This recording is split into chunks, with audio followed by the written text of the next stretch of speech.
We still have Thai forces occupied deep into Cambodian territory in many areas. រាជរដ្ឋាភិបាលកម្ពុជាបាននឹងកំពុងតវ៉ាជំទាស់គ្រប់សកម្មភាពបំពានរបស់ភាគីថៃនិងបានប្រកាសប្រាប់សហគមន៍អន្តរជាតិអំពីអំពើឈ្លានពាននេះយ៉ាងទូលំទូលាយដូច្នេះកម្ពុជាមិននៅឯកាឡើយបណ្ដាប្រទេសក្នុងតំបន់និងសហគមន៍អន្តរជាតិបាននឹងកំពុងឈរនៅជាមួយកម្ពុជាដើម្បីប្រឆាំងការឈ្លានពានរហូតទាល់តែកម្ពុជាបានទទួលយុត្តិធម៌តាមរយៈដំណោះស្រាយតាមផ្លូវច្បាប់អន្តរជាតិជាដាច់ខាតប្រសិនបើភាគីថៃ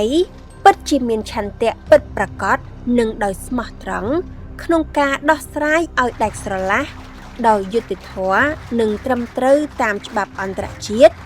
ពលគឺអ្នកជំនាញនៃភាគីទាំងពីរនៅក្នុងយន្តការ JBC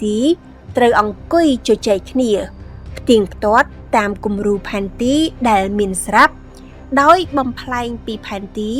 មកជាខ្សែបន្ទាត់នៅលើផែនដីដើម្បីទទួលបានដំណោះស្រាយមួយប្រកបដោយយុត្តិធម៌និងអាចទទួលយកបានទាំងអស់គ្នា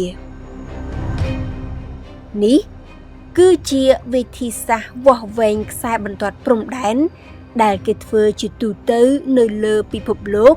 និងដែលទទួលស្គាល់ដោយអន្តរជាតិសូមប្រជាពលរដ្ឋខ្មែររួបរวมសាមគ្គីគ្នាជាធ្លុងមួយបន្តគាំទ្ររាជរដ្ឋាភិបាលនិងវីរៈកងកម្លាំងប្រដាប់អាវុធគ្រប់ប្រភេទដើម្បីការពារបូរណភាពទឹកដីកម្ពុជា